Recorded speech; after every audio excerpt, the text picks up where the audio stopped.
Good morning. Joining us now is Joe diGenova, legal analyst, former U.S. attorney to the District of Columbia, and a regular here right on Mornings on the Mall. Joe, good morning. Happy Monday. Good morning.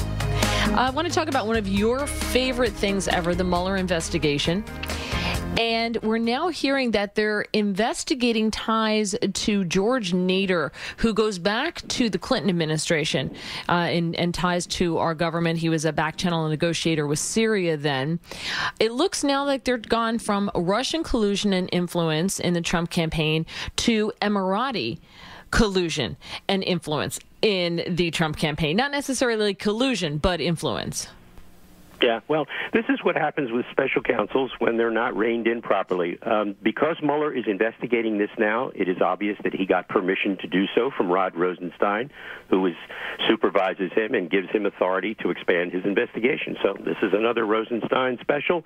It is an abomination. It is outrageous, and this never should have been started. There is no basis in law for the appointment of a special counsel, and this is what happens when you have a deputy attorney general who's afraid of his shadow and wants to pass the buck. You know, since last we talked, Joe, there was a lot of developments that involved both Rod Rosenstein, Jeff Sessions, and the President of the United States. The President tweeting last week about how upset he was at Jeff Sessions for referring investigations into surveillance abuses to the Department of Justice's Inspector General. That night, Jeff Sessions spotted having dinner with Rod Rosenstein, and we've been reporting supposedly that the President was upset about the images there. What did you make of that whole back and forth?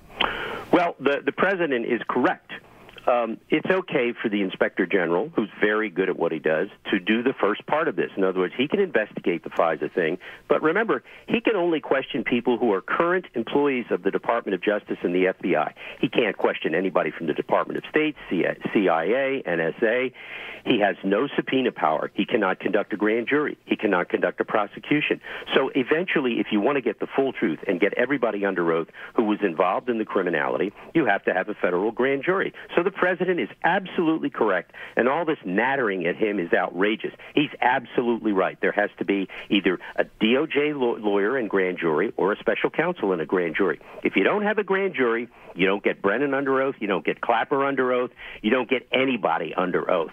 So bottom line is the President's right, and it's okay for Sessions to give it to the IG initially, but then there has to be a federal grand jury. You know, it seemed to me that's an interesting way to put it, because it seemed to me last week that the initial reaction was that the President of the United States, I mean, in part because he accused him of being an Obama appointee, does not trust the Inspector General at the Justice Department to be useful in this investigation. He trusts him. He just wants a grand jury, and he's absolutely right, because you can't interview any of these people if they're not DOJ employees.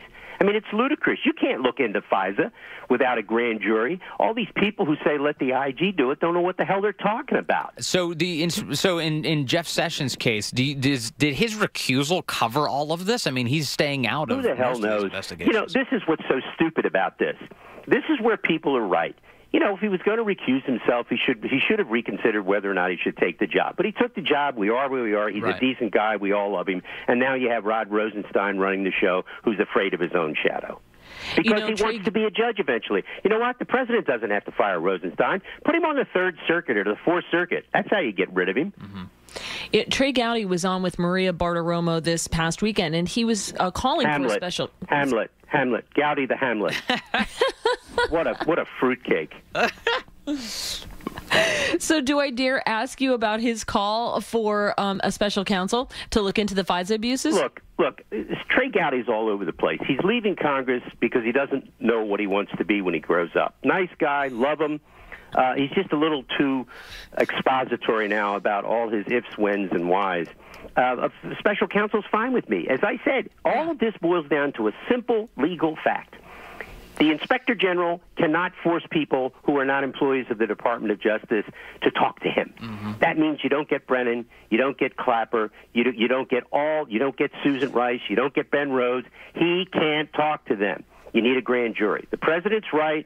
You know, and so whatever Trey thinks is fine. I mean, you know, he's almost irrelevant at this point. Yeah, but it looks like the pace of this at this moment, unless Congress decides to act in such a way that it appoints its own special counsel, which I don't think is going to happen. Right? Congress can't appoint a special counsel. Well, they wouldn't try that again, right? This is what they did in the 90s. Did what? Didn't they appoint a special counsel in the Clinton matter in the 90s? No, Congress doesn't do that. That's done either by the Attorney General or then there was a court, but it required a request from an Attorney General. Okay. So we won't see that. So that then the Attorney General, meanwhile, Jeff Sessions has sent it to the Inspector General, and we have to wait for probably that before we see a second special counsel. Yeah, but I mean, here's the problem. We're running out of time. Right. If the Republicans lose control of Congress, the only place this is ever going to get looked at is in the Department of Justice or a special counsel on FISA. And by the way, everybody has to remember, there's a court ruling in April of 2017 that says there were violations of the law by DOJ, FBI, NSA, and private contractors. I'm not quite sure what people don't get. Let me move on real quick. I know this weekend you have been a longtime attendee at the Gridiron Dinner. Did you make it to this one? I'm a member of the Gridiron. I sang and performed this weekend, and the president attended. He did a fabulous job. The president was great. He shocked the literati in attendance by telling some great jokes and being deprecatory. I mean, he did a great job of taking himself on. How did the press handle him this weekend? Well, they were, they hate him and they love him. They want him there because they want to be able to talk about him and sometimes make fun of him. If he doesn't show up, they whine about him not coming. So he called their bluff. He showed up. He did a great job. It was the most Secret Service I have ever seen at a Gridiron Dinner because we had the vice president, almost the entire cabinet. It was spectacular. I mean, it was just spectacular. He was great, and it was interesting. I mean, just a great night, and he did himself a lot of good. We had noted, Vince did, that since he kind of was a little self-deprecating about his bald spot at CPAC and how he tries to cover it up, we're starting to see more of that from him. Are we going to start to see that side of the president come out more because he got a great reception with it? Well, he's gaining tremendous confidence in himself as president. He's becoming adept at his role as President of the United States. It's really funny. My wife, Victoria, was sitting just in front of the president, and he leaned over and chatted with her for a while, and sitting next to her was a Secret Service agent. By the way, they always do that. They flood the room with Secret Service agents, and his name on his little place card was Sergeant Friday. And so the president chatted with Victoria. They had a good time. I must say, I think the president is in a zone. He's in a zone, and it's a good one. All right. Good. Well, would you like to sing us off, Joe? I'll do my Groucho Marx imitation, which I did last night, but not today. All right. We'll save it up. We will anxiously await that. Joe diGenova, thank you so much for joining us. You bet. Bye-bye. 7:15 now. WMAL traffic and weather every 10 minutes.